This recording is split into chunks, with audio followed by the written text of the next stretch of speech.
Boombox.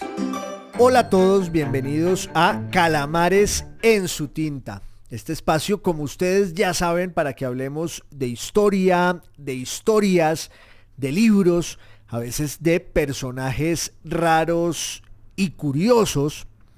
Y hoy me gustaría empezar con una escena. Dos amigos, dos latinoamericanos en una de las colinas de Roma. Ustedes saben que la ciudad eterna está rodeada no solo de 7 colinas, sino de muchas más en el centro de Italia, mientras el río Tíber pues va buscando el camino, la desembocadura del mar Tirreno. Estamos a principios del siglo XIX y no se sabe bien porque los testimonios son un poco confusos y dispersos. Hay dos personajes que están o en el Monte Aventino, que es una de las colinas más importantes de la historia romana, porque cuando se supone que se funda la ciudad en el siglo VIII antes de Cristo, los dos gemelos en el mito fratricida de la fundación de Roma, que son Rómulo y Remo, se acantonan en dos colinas que están allí, en ese mundo que muy pronto irá siendo esa ciudad que fue la más importante de la historia, el Palatino y el Aventino. Entonces, esta escena, esta evocación en la que quiero que nos adentremos, pudo haber ocurrido en el Monte Aventino, que fue el refugio y el reducto de Remo, que luego sería asesinado por su hermano Rómulo en el mito fundacional de Roma. Pero dejemos esa historia un poco entre paréntesis. En el Monte Aventino pudo haber ocurrido esta escena que les digo. A principios del siglo XIX, dos personajes, uno más joven que el otro, americanos que están ahí en Roma, y va a ocurrir algo que quedó para la historia como si fuera más bien un relato literario. Pudo no haber sido en el Aventino, sino también en el Monte Sacro, otra de esas colinas romanas que tiene una gran importancia porque en ambos casos, tanto en el Aventino como en el Monte Sacro, hubo una especie de rebelión de la plebe romana en el siglo V antes de Cristo para exigirle al patriciado mayores derechos políticos, mayor participación en el Estado e incluso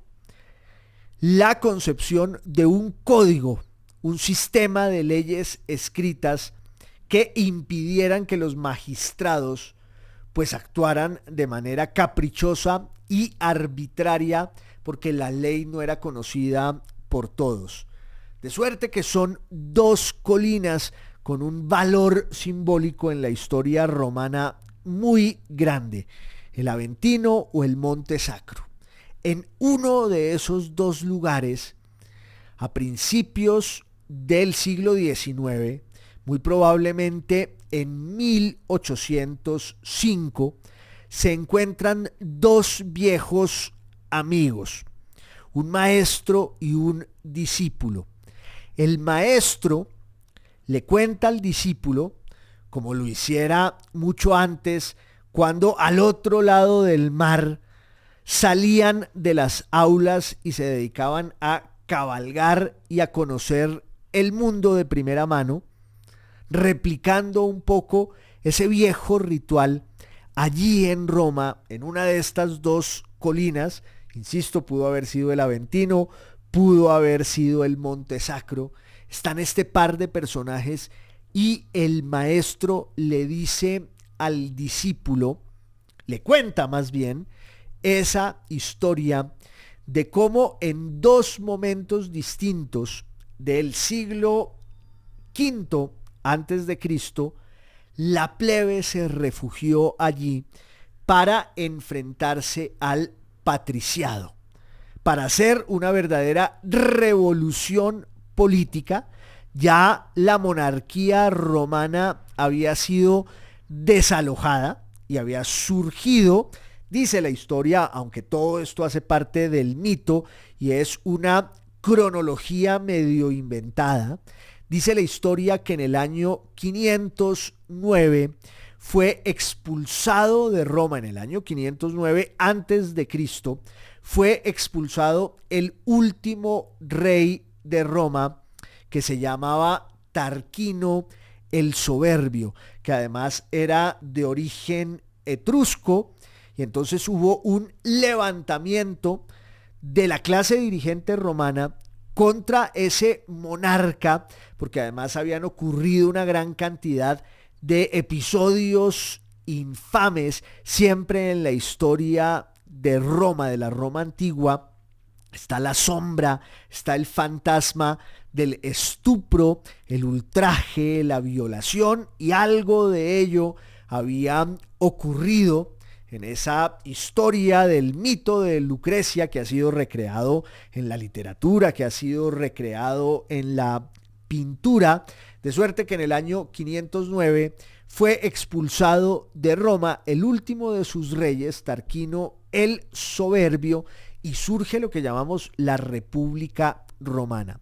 Quiero insistir en que se trata siempre de una historia atravesada y teñida por el mito, la ficción, y reconstruida de manera muy posterior, inventada o reinventada.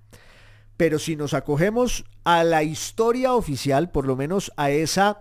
cronología, podemos decir que a partir del año 509 antes de Cristo, Roma se vuelve una república, es decir, un sistema de gobierno en el que ya no hay reyes, en el que ya no hay monarcas, y ahora el poder lo detenta una institución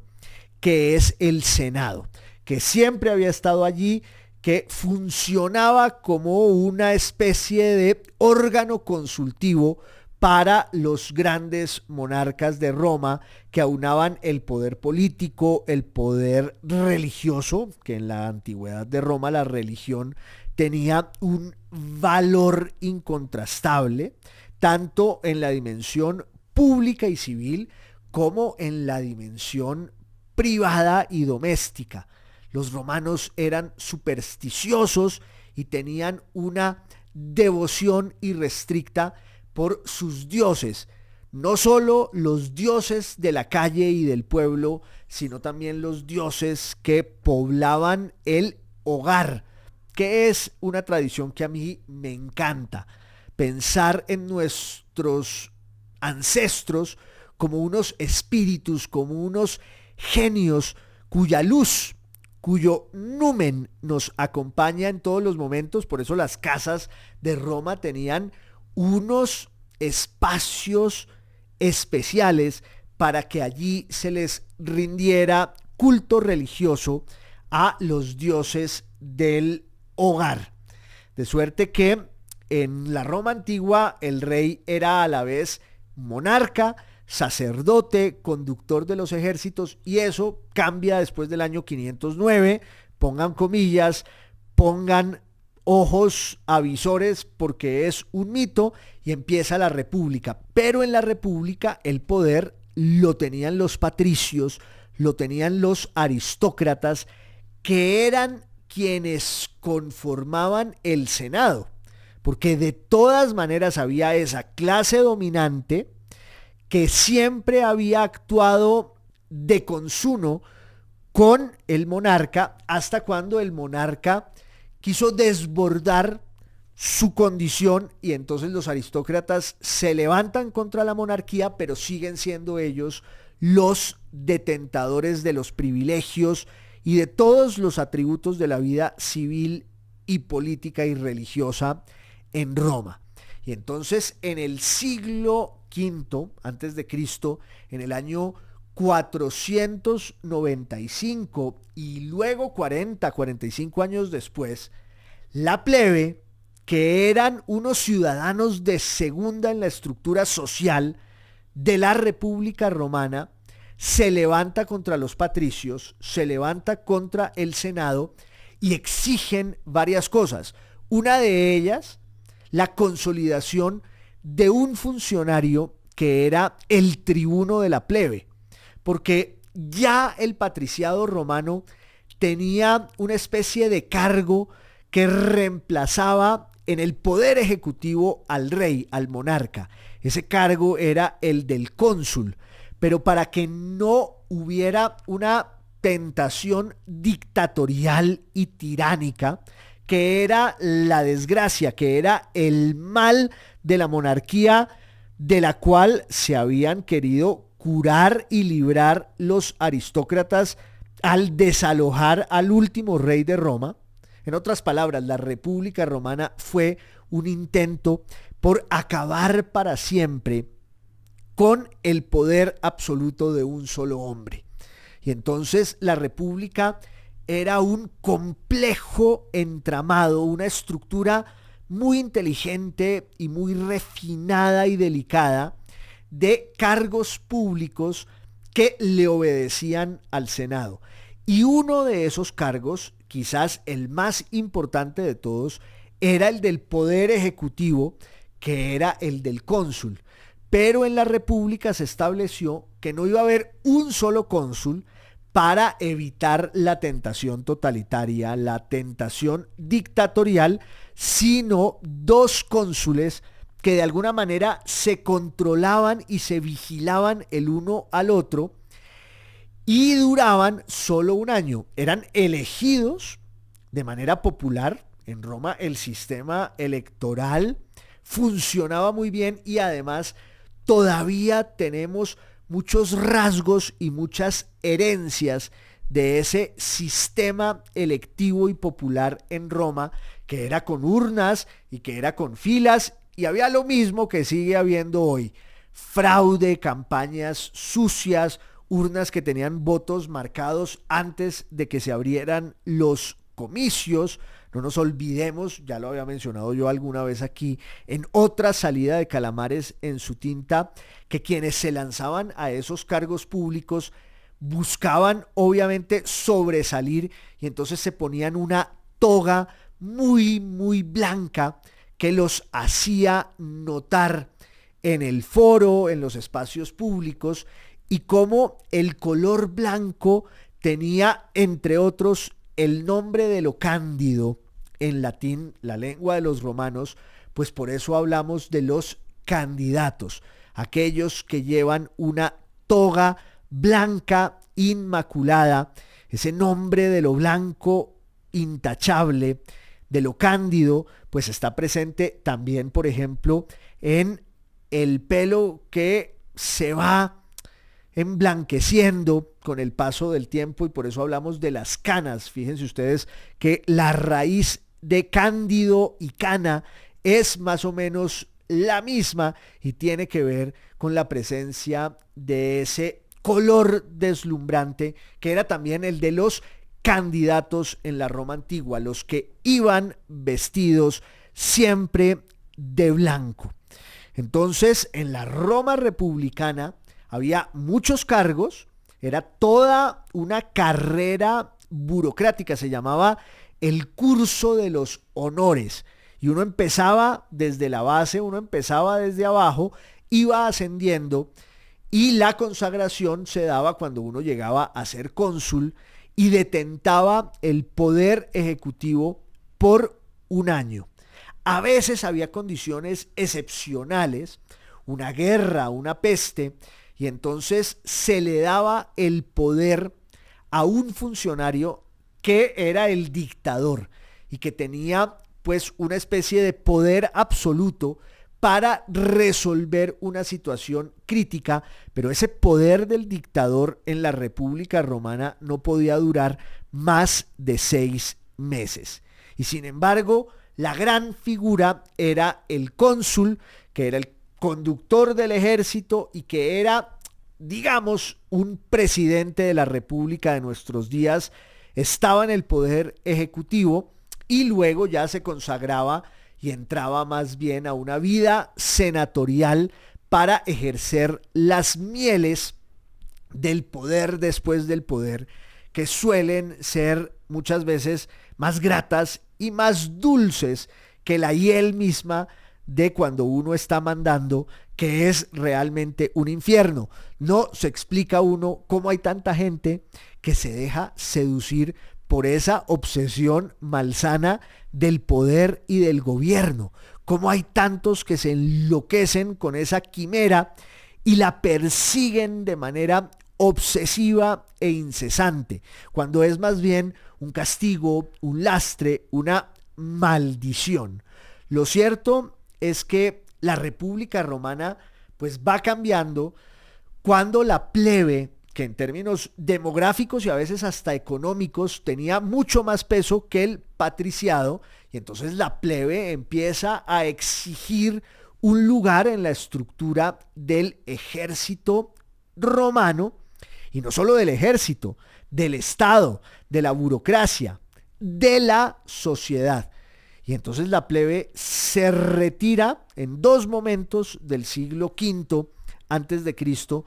al Monte Sacro una vez y al Monte Aventino otra vez, y pone en jaque a la república, pone en jaque al patriciado. Es una especie de huelga en toda regla. Los plebeyos les hacen una huelga a los patricios y les dicen: si ustedes no nos empiezan a respetar y a reconocer, pues nosotros nos quedamos aquí. Y obviamente el parón de los plebeyos empezó a causar toda clase de estragos en la república, y entonces los patricios tienen que ceder y conceder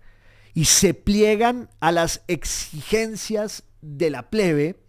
entre otras, consolidar, repito, ese cargo del tribuno de la plebe, que era una especie de cónsul, detentador del poder ejecutivo, pero ante los plebeyos que lo elegían. Y luego hay una serie de atributos y funciones que tienen que ver con las leyes, que tienen que ver con la posibilidad de que los plebeyos se casaran, por ejemplo, con los patricios. Y otro elemento muy importante que ya lo mencioné, y es la necesidad de que hubiera un código legal que fuera conocido por todos. Ya no esa ley sacrosanta que administraban de manera pues muy recelosa los patricios, sino la ley escrita, positiva,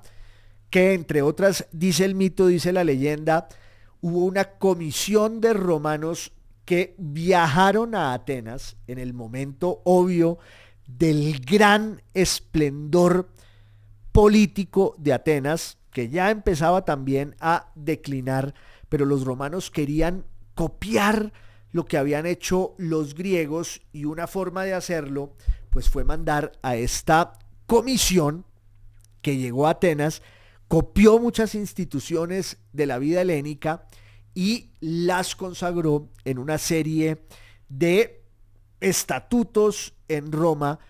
que se van a llamar las 10 tablas, porque eran 10 tablas en las que quedaron inscritas estas leyes. Los romanos tenían varios soportes para la escritura, por supuesto la madera, unas tablillas de cera que se llamaban tabletas. Fíjense ustedes la pervivencia de esos nombres tan evocadores que todavía rondan por ahí, y hablamos de la tableta, que es idéntica a la de los romanos, solo que la nuestra es digital. Pero los romanos tenían muchas formas de escribir. Una de ellas también, obviamente, era el bronce. Y cuando se escribía en bronce o en mármol, la idea era la de la eternidad, la perduración para siempre de eso que quedaba allí consagrado en esos materiales que estaban asociados con la nobleza y con el poder. Entonces se hicieron primero las 10 tablas y luego se añadieron otras 2 y entonces quedaron o las 12 tablas o las 12 leyes que los plebeyos acogieron como un triunfo político que luego se va a proyectar por el resto de la historia republicana de Roma, aunque luego vendrán una serie de guerras internacionales, llamémoslas así, o más bien unas guerras que van a ocurrir primero en el centro de Italia, se van a ir extendiendo por toda la península y luego Roma se va a volver un poder militar que se enfrenta a los griegos, que se enfrenta a los fenicios en una ciudad que está allí en el África del norte que se llama Cartago, y eso pues va a hacer de Roma la ciudad más grande y más poderosa de la tierra. Ese fue el relato que en 1805 un latinoamericano, un venezolano, le cuenta a su discípulo, que además es un compatriota suyo, otro venezolano. El maestro se llamaba Simón Carreño Rodríguez, aunque en ese momento ya no llevaba ese nombre, sino un apodo, un epíteto, un sobrenombre más bien, que él mismo se había dado inspirado en un cuento, una especie de pequeña novela que desde hacía mucho hacía las delicias de los lectores ilustrados tanto en Europa como en América. Robinson, el personaje que habla y perora en uno de estos montes, en una de estas colinas italianas en 1805, es Robinson, antes Simón Rodríguez, un profesor venezolano, enciclopedista, ilustrado, revolucionario, que había tenido que huir de su país por estar vinculado con un movimiento revolucionario y sedicioso a finales del siglo XVIII y había abandonado al mejor de sus discípulos, que era este señorito criollo mantuano que pertenecía a lo más elevado, a lo más granado de la alta sociedad caraqueña, Simón Bolívar, que desde muy temprano pues fue inmanejable para su familia, que era una de las familias más ricas de la vida colonial en Venezuela, que entre otras era uno de los grandes epicentros del comercio colonial, del comercio ultramarino. Venezuela se había constituido como una capitanía y de alguna manera pues fue, ya digo, el epicentro de todo lo que atravesaba el comercio entre los dominios de ultramar, la metrópoli, en el descomunal imperio americano, en el imperio cristiano español, que obviamente tenía una serie de enemigos muy poderosos, los ingleses, los holandeses, en un momento dado los propios portugueses, pero sobre todo el enfrentamiento entre España e Inglaterra en los mares, que signó la suerte del colonialismo desde el siglo XVI hasta el siglo XIX. Entonces, Simón Bolívar era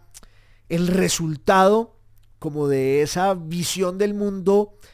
estamental, jerárquica, privilegiada, heredera del ideal de la limpieza de sangre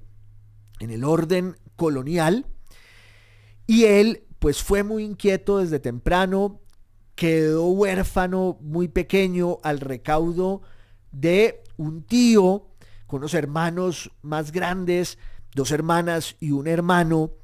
que pues no sabían muy bien qué hacer con él, que obviamente iba a ser uno de los grandes herederos de la vida colonial venezolana. Tuvo muchos profesores, muchos instructores privados a la usanza de aquel tiempo, que lo instruían en las lenguas de la cultura, que eran el latín, el griego. Obviamente uno ve en Simón Bolívar una serie de lecturas que reflejan la condición privilegiada de su formación desde niño, con una serie de haciendas en las que su familia pues detentaba el poder y era la dueña no solo de la tierra, sino de los esclavos. Y Bolívar fue el resultado de eso, de la formación con profesores como Andrés Bello, Miguel Sáenz, pero sobre todo su encuentro allí en Caracas con esta especie de punk o de hippie que es Simón Carreño, Simón Rodríguez, que está completamente embriagado por las ideas europeas de la ilustración, del enciclopedismo, del liberalismo, del naturalismo, muchas de esas ideas que circulan por el mar, por el Atlántico, que obviamente llegan al norte de América, donde va a darse también el proceso revolucionario de la ruptura entre las colonias anglosajonas allá en el norte y la corona inglesa, la corona británica, en la primera gran revolución de la modernidad. Eso también se expresará luego en lo que va a ocurrir con el pensamiento francés, el pensamiento político francés y su influencia no solo en Francia y en Europa, sino también en Haití. Y pues esa especie de gran agitación intelectual que hay en todas partes, a ambos lados del mar, en Europa y en América, con ese modelo de la revolución americana, de la revolución en los Estados Unidos, la revolución francesa, la revolución haitiana, y hay unos portadores de ese evangelio del liberalismo, del deísmo, de lo que escriben en Francia Voltaire y Rousseau, de lo que escribía en Inglaterra John Locke, entre muchísimos otros autores. Y en el caso de Venezuela, pues Simón Rodríguez era como una antena que además había viajado y conocía de primera mano todos esos libros que él lleva a Caracas para un nuevo proyecto pedagógico que está inspirado, entre otras cosas, en un libro de Juan Jacobo Rousseau que se llama El Emilio y que tiene esa noción de la experiencia y lo vivencial por encima de todo conocimiento teórico. Rousseau en sí mismo era un manojo de grandes contradicciones, pero en su literatura logra expresar pues como un ideal del racionalismo en lo político, en lo cultural, en lo económico y también en lo pedagógico, en lo educativo. Y uno de los grandes representantes de las teorías pedagógicas de Rousseau en América era este personaje que terminó siendo el maestro de Simón Bolívar, el maestro inolvidable, porque lo sacaba a cabalgar, porque lo llevaba al contacto con la botánica, con la naturaleza de manera directa. Y obvio, pues los aires de la revolución están llegando a las colonias españolas en América, a los dominios y los reinos y las provincias americanas de la monarquía católica española, que está viviendo una crisis muy profunda porque pues ya hay como una decadencia inercial de décadas, por no decir que de siglos. Hay un intento como de revitalizar esa monarquía con la llegada de una nueva dinastía que viene de Francia, que son los Borbones. Algún día hablaremos aquí en Calamares en su tinta de cómo llegó el primer Borbón a España, Felipe V, Felipe de Anjou, que era el nieto de Luis XIV, y luego sus descendientes pues tratan de revitalizar el viejo cascarón del imperio español en América, pero hay una serie de circunstancias políticas, económicas y militares en Europa a finales del siglo XVIII que van marcando también la marginación y el declive del enorme poderío de ese imperio español, su enfrentamiento con Inglaterra, en un momento dado su enfrentamiento con Francia, cuando Francia pues se va por el camino revolucionario que implica la decapitación de los reyes de Francia, que son parientes de los reyes de España, y entonces en un momento dado España entra en guerra con Francia, pero ahí en la monarquía, en la corte española, que está regida por un personaje que se llama Carlos IV y su esposa que se llama María Luisa. Cuando ustedes quieran dimensionar la decadencia de esa corte y de esos personajes, pueden ver el cuadro de Francisco de Goya que se llama La corte de Carlos IV y que retrata el alma carcomida y putrefacta de esa monarquía que estaba en manos de unos incompetentes, que estaba entregada a toda suerte de delirios y ocios que dieron al traste con el poder más grande de la tierra, pero también había allí una especie de sistema de repartición del poder en el que el poder real no lo tenía el rey, sino su valido, que era como su gran ministro,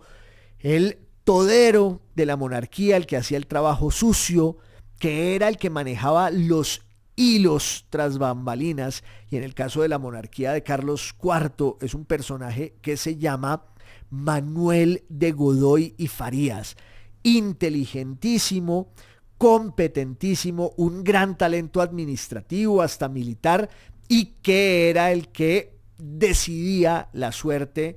no solo de España y la monarquía, sino también de todos sus dominios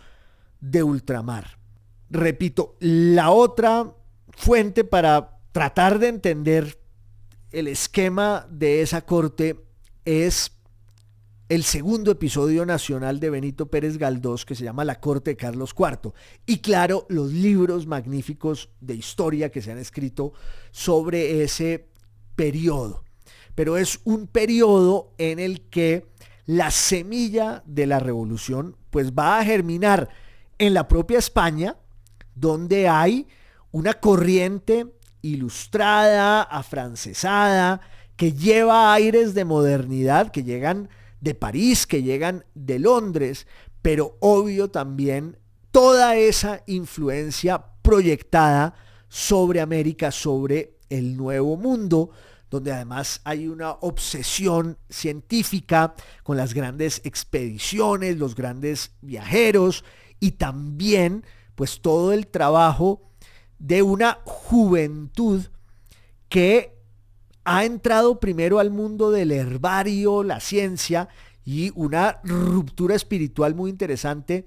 porque profesan el discurso ilustrado científico, pero al mismo tiempo pues en ese discurso están todos los prejuicios del criollismo, de esa condición oligárquica y privilegiada de los blancos detentadores del poder simbólico del imperio en América, estos españoles americanos que son los que tienen el acceso además a la educación universitaria, y como digo, uno ausculta en su alma y sigue siendo pues muy barroca, siguen siendo muy católicos, siguen cargando consigo todos los prejuicios del imaginario del criollismo, pero al mismo tiempo están obsesionados con las ciencias naturales, con lo que se llamaba la filosofía natural, que eran la física, la astronomía, un poco la química, y de allí del herbario van saltando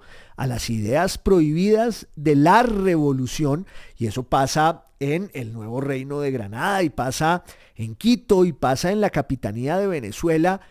y en un momento dado a esa gente le llega la noticia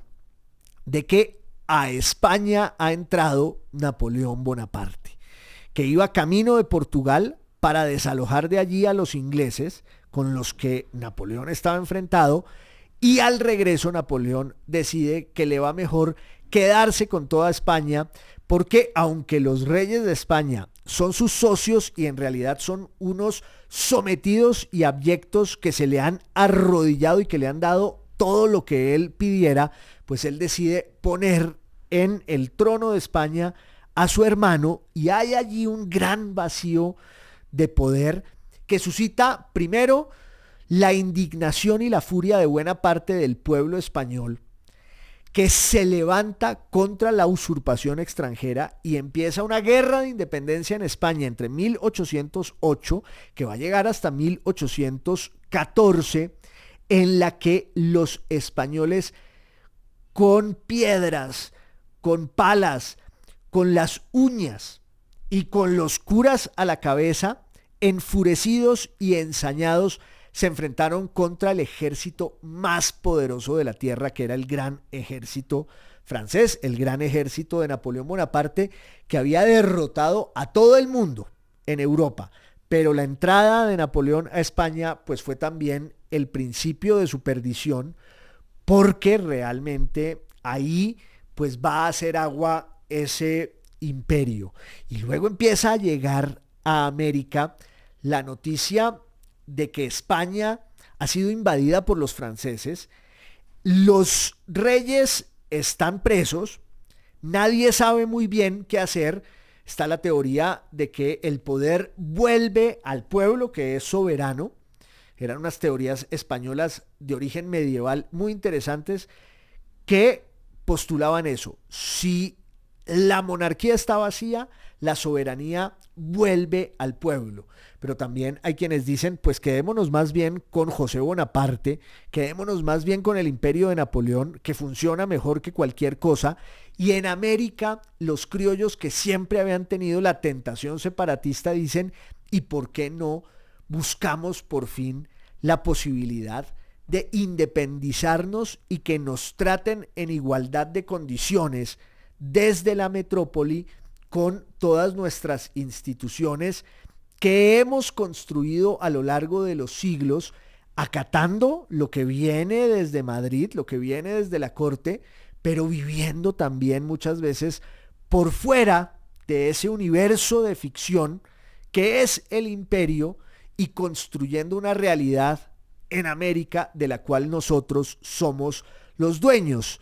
Y era cierto, los detentadores de ese poder, de esa herencia, pues eran los criollos, esas aristocracias blancas en cada uno de los ámbitos de los dominios españoles en América. Y en cada caso pues hay unas particularidades cuando uno piensa en el Perú, cuando uno piensa en México, cuando uno piensa en la Argentina, en el sur del continente, y cuando uno piensa en Quito, en la capitanía de Venezuela, cuando piensa en el nuevo reino de Granada, en Popayán, cuando uno piensa en Cartagena. Y ahí empezaron a darse unos brotes que replicaban en América el levantamiento de las cortes en España contra la usurpación francesa. Empezó a ocurrir desde 1808, desde 1809, en 1810. Piensen ustedes en todo lo que ocurrió en Santa Fe, pero también lo que va a ocurrir en Cali, lo que va a ocurrir en Cartagena, lo que va a ocurrir en Santa Marta. Venezuela no fue la excepción. En un momento dado, un personaje de la vida venezolana, del que haremos una salida en Calamares en su tinta porque es urgente, Francisco de Miranda, que era un personajón de novela, trata de entrar a Venezuela en 1806 dentro de un plan promovido por Inglaterra para desestabilizar los dominios de España en América, porque España en ese momento ya estaba aliada con Napoleón, que era el gran enemigo de Inglaterra. Y entonces viene la invasión, por ejemplo, de Buenos Aires a manos de los ingleses, y Miranda se supone que iba a proclamar la independencia de su país. Nadie se acordaba de él, nadie le creía, fue un fracaso. Pero ahí había un personaje que era Simón Bolívar, este señorito heredero de todos los privilegios, que se había formado con muchos maestros, pero sobre todo con Simón Rodríguez, hasta que un día Simón Rodríguez se tiene que ir porque había unos brotes revolucionarios de inspiración afrancesada en Santa Fe en 1794 y 95, en la propia Caracas en 1795-96, eso sumado a otros brotes de insatisfacción con el imperio, pero unos eran de tipo ideológico, otros tenían un sustrato económico y social mucho más profundo, y en el caso de Simón Rodríguez, él se va al exilio, pues porque es un vocero de las ideas rusonianas afrancesadas en Caracas, en Venezuela, se va para Europa. Simón Bolívar no lo vuelve a ver hasta cuando el propio Bolívar viaja a Europa, porque ese era un ritual de las clases altas americanas que tenían cómo hacerlo y que iban a apropiarse de esas credenciales ancestrales que los definían. Bolívar estuvo desde 1801 en Europa y se integró, entre otras cosas, en la corte de Carlos IV. Ahí en Madrid lo introdujo un personaje de origen payanés que se llamaba Manuel Mayo, y él se encuentra con sus parientes y se encuentra con una serie de personajes que le van ampliando además el horizonte de sus lecturas. Él había viajado en un barco que se llama el San Ildefonso, que va a estar presente en la batalla de Trafalgar en 1805 y que estaba comandado por Alcalá Galeano, que es uno de los grandes navegantes españoles de aquel tiempo. Bolívar estuvo en México, pasa por Cuba y finalmente llega a Europa. En Europa se conoce con María Teresa del Toro, de la que se va a enamorar, se casan, regresa a Venezuela y en Venezuela muere su esposa, que era muy joven, y Bolívar, también muy joven, queda viudo, no sabe qué hacer y entonces quiere regresar a Europa, porque además ya hay un tránsito allí entre un Bolívar enciclopedista, ilustrado, con los moldes franceses, y un Bolívar romántico, según la horma del romanticismo europeo, de esos autores que se habían enfrentado a la dictadura de la razón. Uno piensa en un libro como Las desventuras del joven Werther, de Goethe, que era un libro en el que hay como un triángulo amoroso y el protagonista de ese triángulo amoroso termina suicidándose. Goethe escribió ese libro para no suicidarse él, pero todos los lectores sí iban por ese camino porque era una historia de amor desaforado que después está en la poesía de los grandes ingleses y franceses y alemanes que están espigando en el romanticismo un ideal del hombre y de los sentimientos que va más allá de la razón. En ese segundo viaje europeo de Bolívar, casi de mochilero, se encuentra con Humboldt, ve la coronación de Napoleón Bonaparte, primero en Notre Dame como emperador en diciembre de 1804 y luego ve la coronación de Napoleón en 1805 en Milán como rey de los romanos. Pero ya alguien le había dicho, usted tiene que buscar a un personaje que se llama Robinson. Y Bolívar quería encontrarse con ese Robinson del que todos le hablaban. Finalmente se lo encuentra en París con una peluca dieciochesca. Robinson es su viejo maestro Simón Rodríguez, que se ha cambiado el nombre para hacerle ese homenaje a un náufrago del que escribió su magnífica novela Daniel Defoe, que se llama Robinson Crusoe, como el ideal también del buen salvaje y del que se enfrenta a la civilización. Y entonces hacen un viaje a pie por toda Europa, Robinson y Bolívar, el maestro y el discípulo, evocando sus días en el trópico y todas las enseñanzas que quedaron truncas, que fueron interrumpidas por la revolución, que los vuelve a encontrar ya en un nuevo panorama en la Europa romántica. Bolívar ahora es un romántico inconsolable que ha quedado viudo y que parece un personaje, repito, como de esas novelas de Chateaubriand o como esos libros de Goethe en los que él ya va a empezar a purgar esa especie de obsesión teórica que le había inculcado su maestro Simón Rodríguez, toda la teoría en torno a los pensadores franceses e ingleses. Finalmente, en el viaje italiano en el que vieron coronarse a Napoleón Bonaparte en Milán, que fue una coronación, dicen algunos, más deslumbrante que la propia coronación parisina en Notre Dame, en la que Napoleón llevó al Papa de Roma, a Pío VII, lo secuestró para que él lo coronara y finalmente el propio Napoleón le quita la corona de las manos al Papa, se la pone y se vuelve el emperador de los franceses y luego, en 1805, será el rey de los romanos. Después de la experiencia en Milán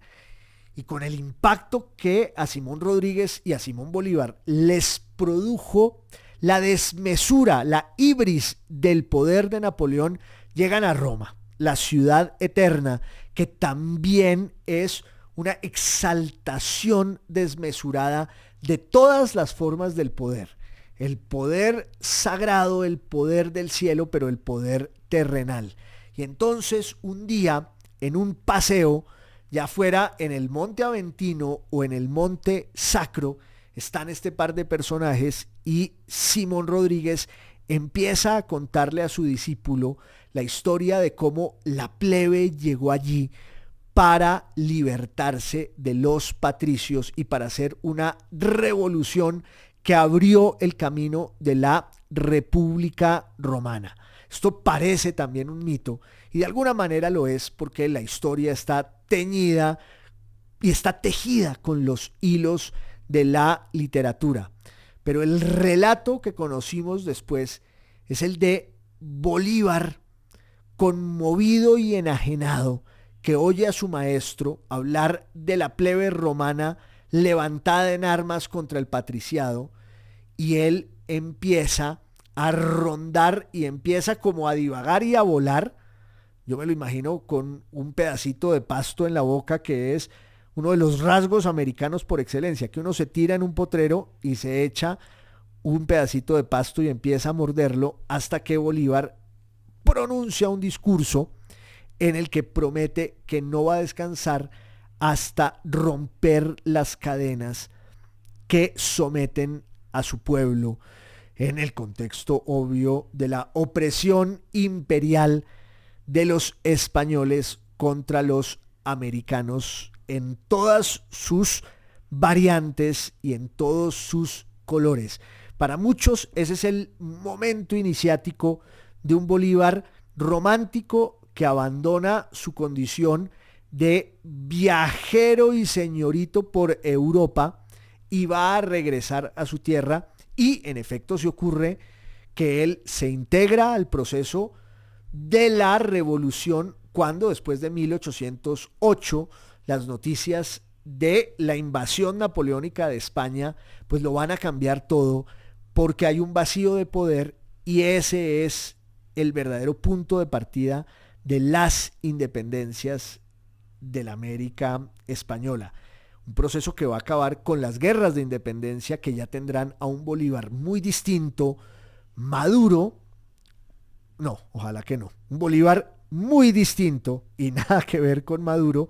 que va a comandar ese ejército libertador que llegará hasta Ayacucho en 1824, hace 2 siglos. Algo más sobre esta historia y estos personajes aquí en Calamares en su tinta, que es radio, es podcast y es video podcast. Un abrazo a todos. Boombox.